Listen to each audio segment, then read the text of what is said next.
ओम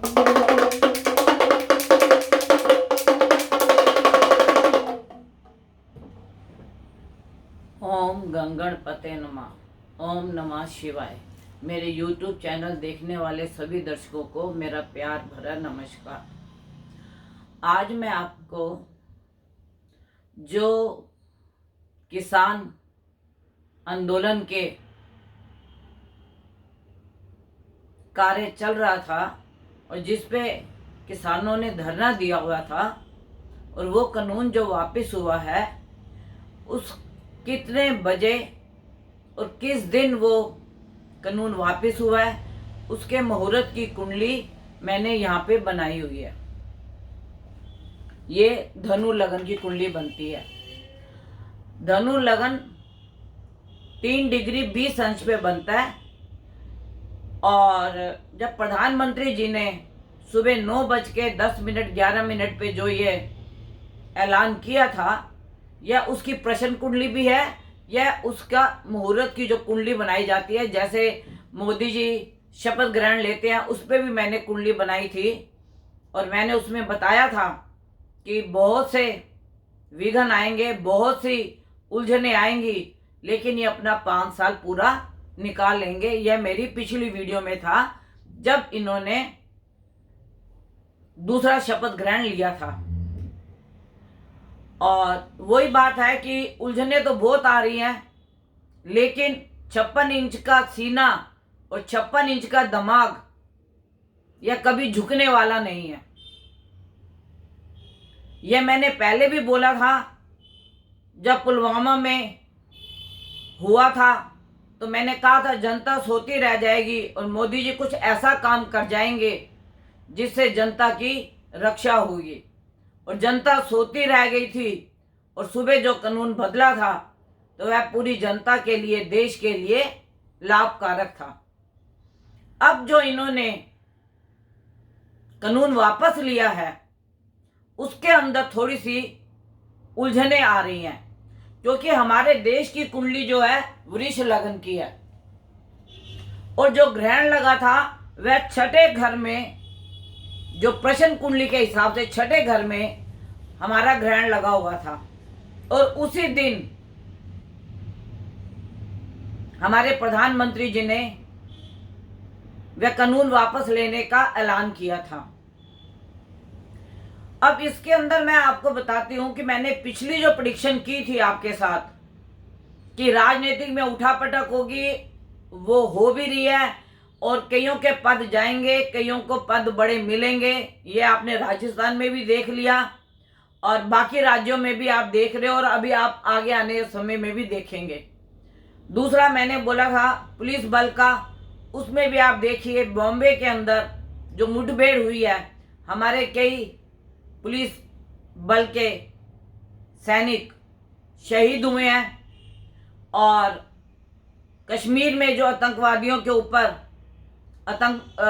हमला किया, उसमें भी हमारे कुछ देश के जवान शहीद हुए हैं, कुछ परिवार भी उनके शहीद हुए हैं। तो यह घटनाएं तो जो पिछली प्रेडिक्शन थी वह सब आपके सामने आई है। कहीं पे अगजनी, कहीं पे लड़ाई झगड़े, यह सारी आपके सामने संभावनाएं प्रकट हुई हैं। और जो मैंने आपसे कहा था कि कुछ राज उजागर होंगे, वो भी आपके सामने हुए हैं और अभी कुछ और राज उजागर होने वाले हैं। और मैंने पिछली वीडियो में कहा था खान पीन का ध्यान रखो और खान पीन के ठीक से ध्यान ना रखने पर आपको किसी प्रकार की बीमारी या कहीं पे बीमारी का फैलाव हो सकता है।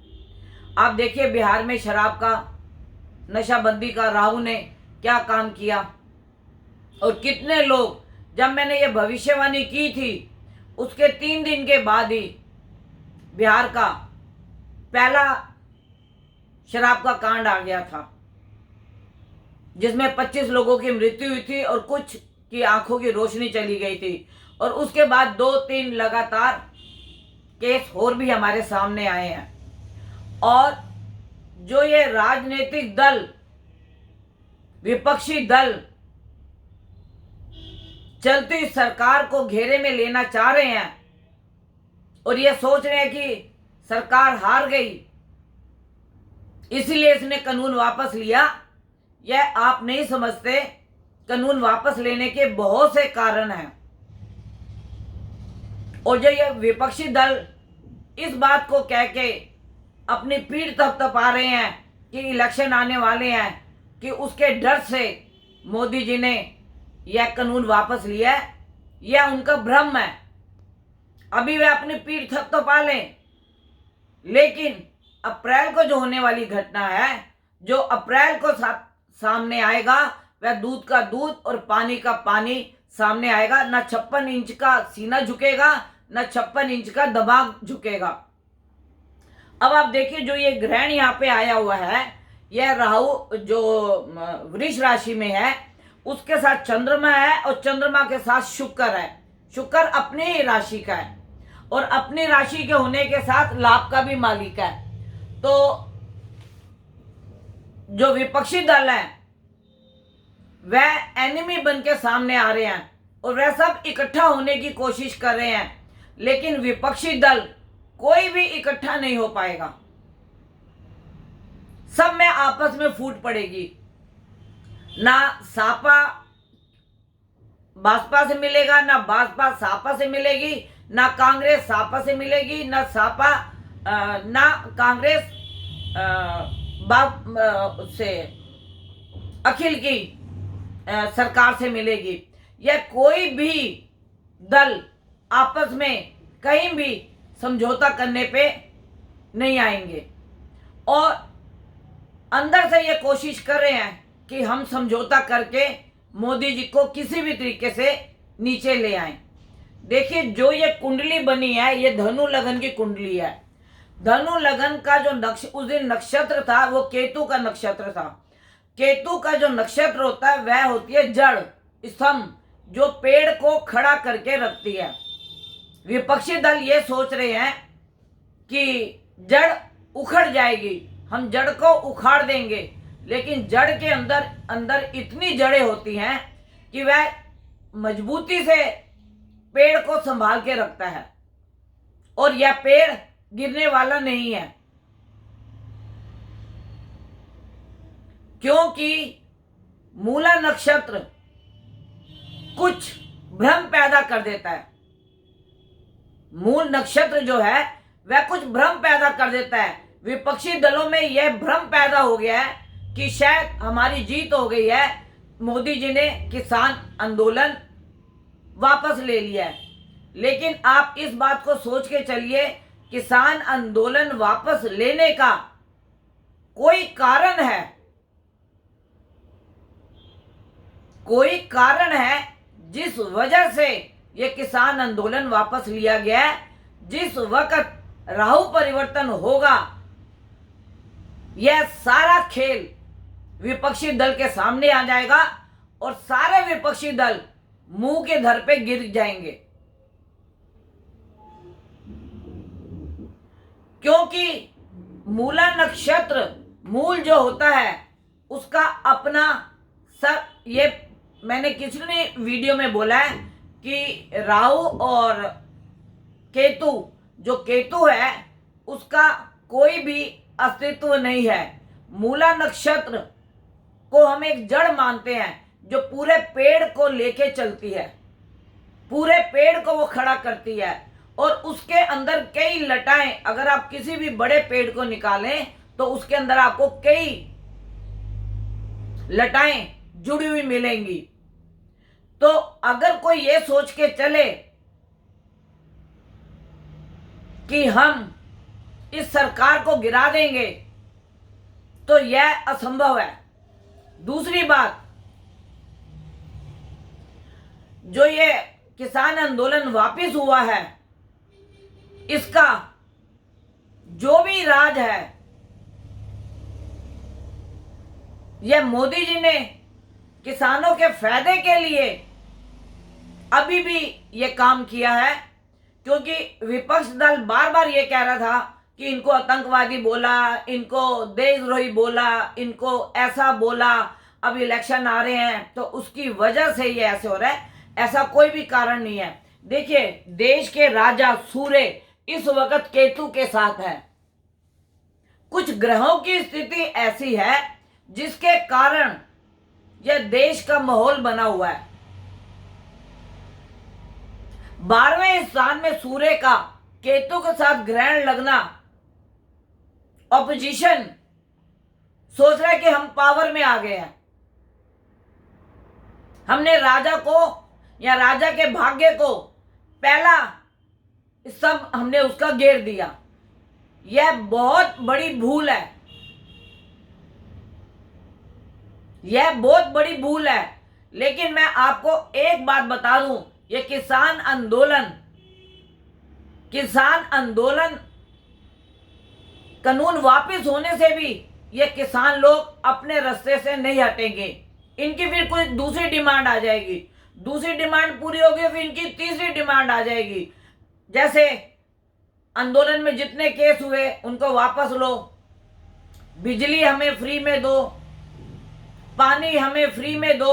अब इनकी डिमांडें बढ़ती जाएंगी क्योंकि ये सोच रहे कि हमने 1 साल तक धरना दिया है और हमारे लंबे धरने से मोदी जी प्रस्त हो गए। लेकिन मैं आज भी आपसे कह रही हूं, यह भूल है, भूल, बहुत बड़ी भूल है ये। क्योंकि ग्रहों का जो खेल है, 27 नक्षत्र 9 ग्रह हमेशा अपना काम करते हैं।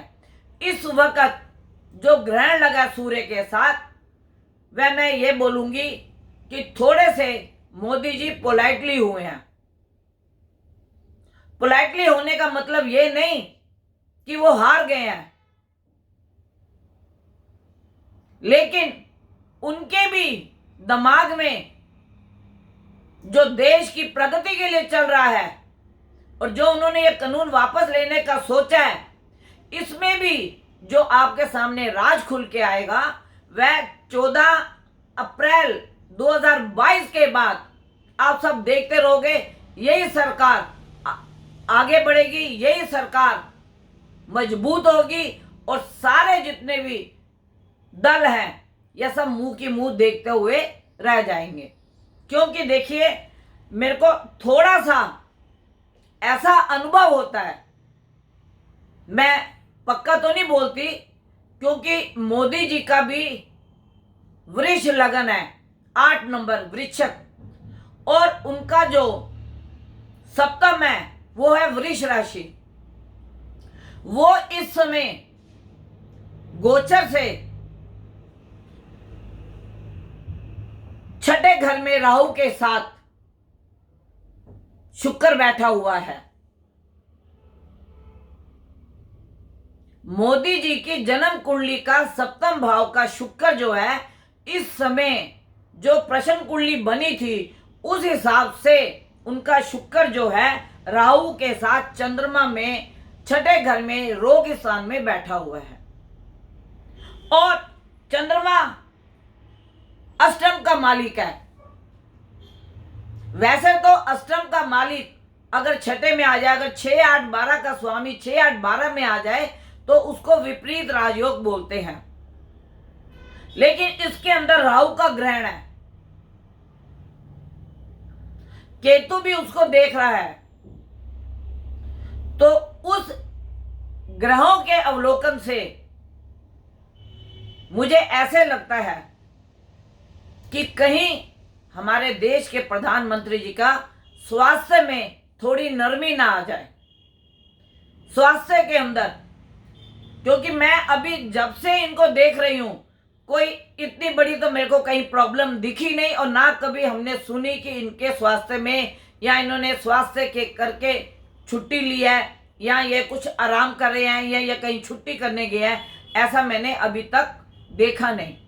लेकिन ऐसी संभावना लगती है, ऐसी संभावना लगती है कि मोदी जी के हेल्थ में कोई प्रॉब्लम ना आए। अगर इनके हेल्थ में कोई प्रॉब्लम ना आई तो ये 56 इंच का सीना और 56 इंच का दिमाग 14 अप्रैल के बाद जब राहु अपनी राशि परिवर्तन करेगा, उस समय आप मोदी जी का बल, उनकी बुद्धि उनकी तीव्रता, उनके निर्णय, उसका सब लोग सलाम करेंगे। मुझे आज ये कुंडली बनाने का सिर्फ एक ही मतलब था कि जिस समय किसान कानून वापस लिया गया, उस समय की कुंडली क्या कहती है। उस समय की कुंडली ये कहती है कि किसान बहरूपी है, ये बहरूपी चाल चलेंगे। अगर कानून वापस होगा तो फिर ये बोलेंगे अब हमारे को बिजली दी जाए फ्री में। जिनके ऊपर केस किए हुए हैं उनके केस सारे वापस लिए जाएं। जो जेल में बंद किए गए हैं उनको जेल से बाहर निकाला जाए। ये हमें लिखित में प्रमाण दे। उसके बाद फिर इनकी कुछ और चाल आएगी। सिर्फ ये अपना आंदोलन किसान की वजह से नहीं, अब ये अपनी चालों की वजह से आंदोलन को चला रहे हैं, धरना दे रहे हैं। पहले इन्होंने बोला था कि कानून जैसे ही वापस हो जाएगा हम उसी समय धरना हटा देंगे। अब जो ये कुंडली बता रही है, जो प्रश्न कुंडली बनी है, जिस वक्त मोदी जी ने यह निर्णय लिया कानून वापस लेने का, वो जो हमने कुंडली बनाई है उससे हमारे को यह ज्ञात होता है। क्योंकि आप देखिए मेरी जितनी भी आपने पिछली वीडियो देखी है, जो आपके गुजरात में मंदिर के झंडे पे आग लगी थी, उसकी भविष्यवाणी सत्य हुई। बाढ़ की भविष्यवाणी सत्य हुई। आगजनी की भविष्यवाणी सत्य हुई। आतंकवादी पकड़े जाने की भविष्यवाणी सत्य हुई। अभी बॉम्बे में कुछ नेटवर्क बंद हो गए थे, उसकी भविष्यवाणी सत्य हुई। अभी आप देखिए टीएमसी त्रिपुरा का केस, झगड़े का केस लेके दिल्ली में धरने में आ गई है। तो मतलब यह किसी ना किसी तरीके से सरकार को उलझा के और अपने को आगे बढ़ाने के मूड में विपक्षी दल लगा हुआ है। विपक्षी दल इकट्ठा नहीं होगा, विपक्षी दल की जीत नहीं होगी। जो सरकार चल रही है जीत उसी की होगी। सत्य की हमेशा जीत होती है।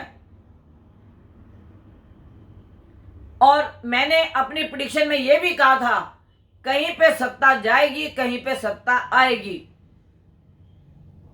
अभी एक दो भविष्यवाणियां हैं जो मेरी सत्य होने को बाकी रह गई हैं, जिसमें से एक तो मेरी ये भविष्यवाणी है कि सरकार कहीं पे भी जहां गिरेगी वहां पे वह दूसरी सरकार बनकर आएगी।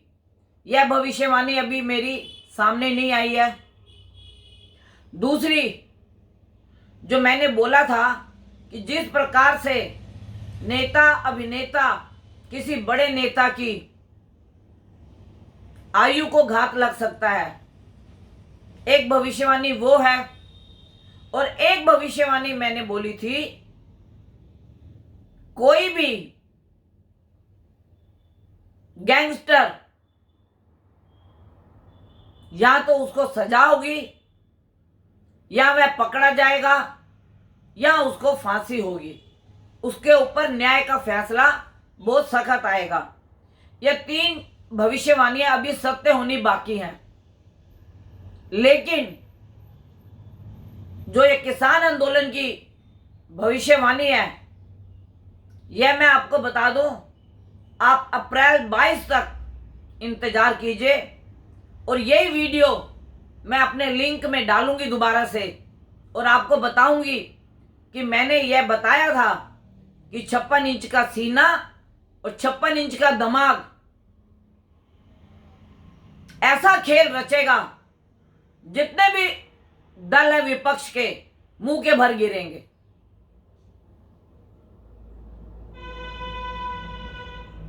अगर मेरे से आप कोई भी अपनी कुंडली का अवलोकन कराना चाहते हैं, ये हम देश की कुंडली के ऊपर या उनके भविष्य के ऊपर हम प्रेडिक्शन करते हैं। बहुत सी मेरी जितनी भी कुंडलियां हैं वह देश के ऊपर ही आती हैं। जैसे प्रधानमंत्री जी ने ली शपथ, बॉम्बे में उद्धव जी ने ली शपथ, तो वो कुंडलियां हमारे पास प्रत्यक्ष होती हैं और उसके ऊपर हम प्रत्यक्ष भविष्यवाणी करते हैं।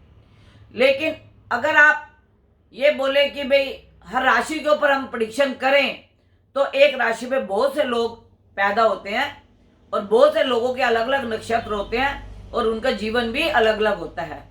जैसे दो बहन भाइयों की शक्ल एक सी नहीं होती और दो जुड़वा बहनों की शक्ल और भाग्य एक सा नहीं होता, उसी प्रकार हर बच्चे का या व्यक्ति का भविष्य एक सा नहीं होता।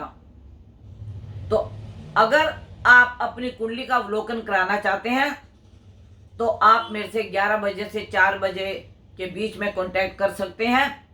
और जिसने मेरा अभी तक चैनल सब्सक्राइब नहीं किया वह प्लीज़ सब्सक्राइब कीजिए, लाइक कीजिए, नोटिफिकेशन का बटन दबाइए। जो भी मेरी वीडियो बनेगी वह आप तक सबसे पहले पहुंचेगी। और जिन लोगों ने मेरे से अपनी कुंडलियों का अवलोकन कराया है वो यूट्यूब में देख रहे होंगे कि उनकी प्रेडिक्शन 100% ठीक गई है।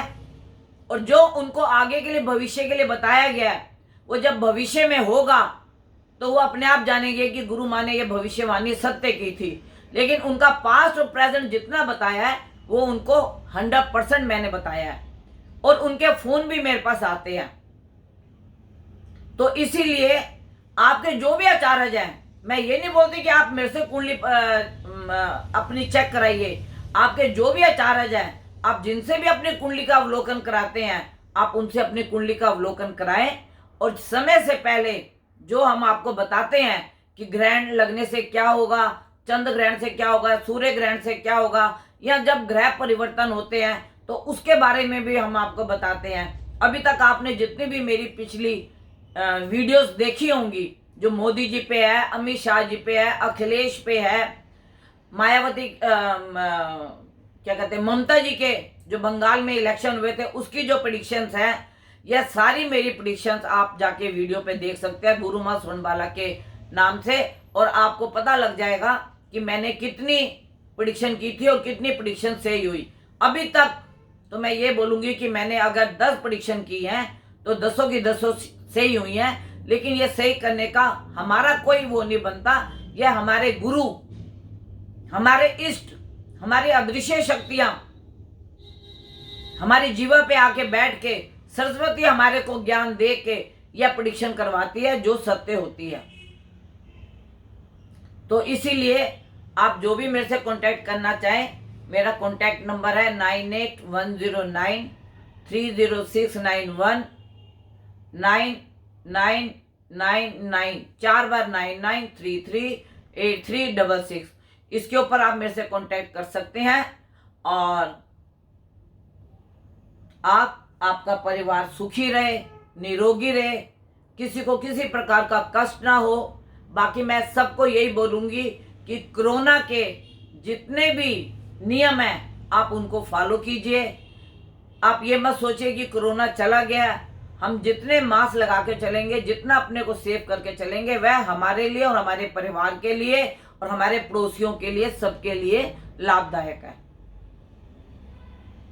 जो भी सरकार की गाइडलाइंस है आप उसके ऊपर पूरा ध्यान करें और उसके ऊपर आप चलें, तो आप देखिए हमारा देश। और दूसरी बात, मैं एक बात कहना चाहती हूँ, 13-14 अप्रैल के बाद हमारी एक मैं प्रेडिक्शन दूंगी, जो यह अभी किसान आंदोलन की है, इसके बाद की जो मेरी प्रेडिक्शन, अभी तो बीच में से कई ग्रह परिवर्तित होंगे, उसके ऊपर भी दूंगी, नए साल के ऊपर भी दूंगी। लेकिन जितनी भी मेरी प्रेडिक्शंस होंगी आप उसके ऊपर कमेंट्स लिख सकते हैं। लेकिन आप जो लोग ये लिखते हैं कि ज्योतिष बकवास है या ज्योतिष को हम नहीं मानते, भैया आप मत मानिए।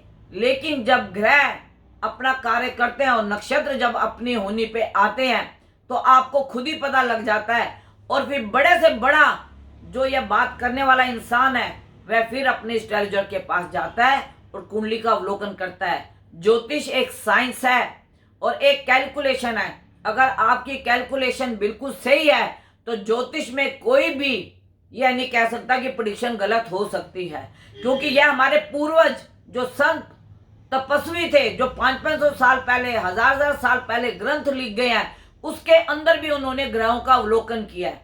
अब ग्रहों के अवलोकन से ही रामचंद्र जी को 19 साल का वनवास हुआ था, पांडवों को वनवास हुआ था, ये ग्रहों के अवलोकन से था।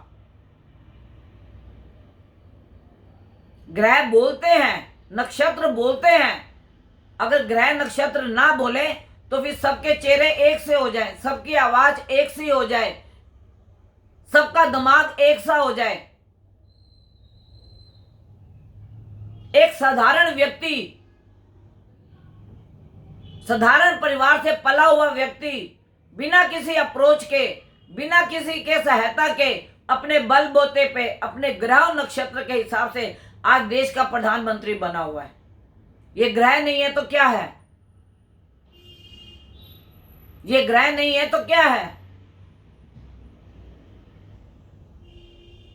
तो इसीलिए जब आप कमेंट बॉक्स में लिखते हैं, आप देखिए, मैं आपको एक बात बताऊं, लोग कहते हैं मंत्रों को नहीं मानते, हम मंत्रों को नहीं जानते। मैंने बहुत से कमेंट्स पढ़े हैं, बहुत से स्टार्टर के कमेंट्स में लिखा होता है मंत्रों में इतनी शक्ति होती है कि देवता भी नीचे आने के लिए ललायित होते हैं।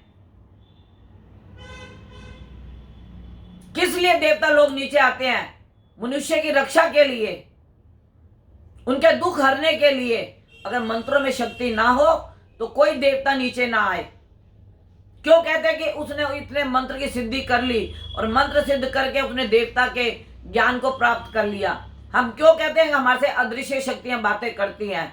अगर हमने उनके मंत्रों को जाप किया है, उनके लिए तपस्या की है, उनके लिए सिद्धि की है, तभी वो है हमारी सहायता करते हैं। तो मैं हाथ जोड़ के सनातनी धर्म वालों को बोलूंगी कि कोई मंत्रों के लिए या किसी के धर्म के लिए गलत बात ना बोले। हर कोई अपने धर्म को मानता है, हर किसी का धर्म सच्चा है, लेकिन उन सबका रास्ता एक ही तरफ जाता है। एक ही निराकार है, एक ही परमात्मा है, एक ही अखंड ज्योत है, उसके अलावा दुनिया में कोई नहीं है। हाँ, बाकी मंत्र जो है, आप अपने मंत्र, अगर आप भी मंत्र सिद्ध कर लें तो आप भी देवताओं की भाषा को, उनके ज्ञान को, उनकी आवाज को सुन सकते हैं। आप बैठ के तपस्या तो कीजिए। 8-8 घंटे कंटिन्यू हमारे गुरु लोग, 12-12 घंटे हमारे गुरु लोगों ने बैठ के तपस्या की है, तब जाके उन्होंने ज्ञान हासिल किया और आज हम उनके शिष्य बने हैं। तो कमेंट बॉक्स में प्लीज ऐसी बात मत लिखा कीजिए, क्योंकि वक्त का और ग्रहों का कोई पता नहीं। रात होती है तो रात जाती है तो सुबह आती है, सुबह जाती है तो दिन होता है। चंद्रमा और सूर्य कभी कंटिन्यू नहीं रहते। चंद्रमा का भी जाने का समय होता है, सूर्य का भी जाने का समय होता है। तो इसलिए मैं अपने व्यूवर से सबसे हाथ जोड़ के विनती करूंगी कि आप ज्योतिष के ऊपर गलत कमेंट्स मत कीजिए। अगर आप नहीं मानते, आप वीडियो मत देखिए। आप नहीं मानते, आप पूजा पाठ मत कीजिए, लेकिन सनातन धर्म का आप अपमान मत कीजिए। दूसरे जो हमारे तपस्वी, जिन्होंने हिमालयों पे, जंगलों में बैठ के तपस्या की और ग्रंथ लिखे हैं, तो उनका अपमान मत कीजिए। धन्यवाद।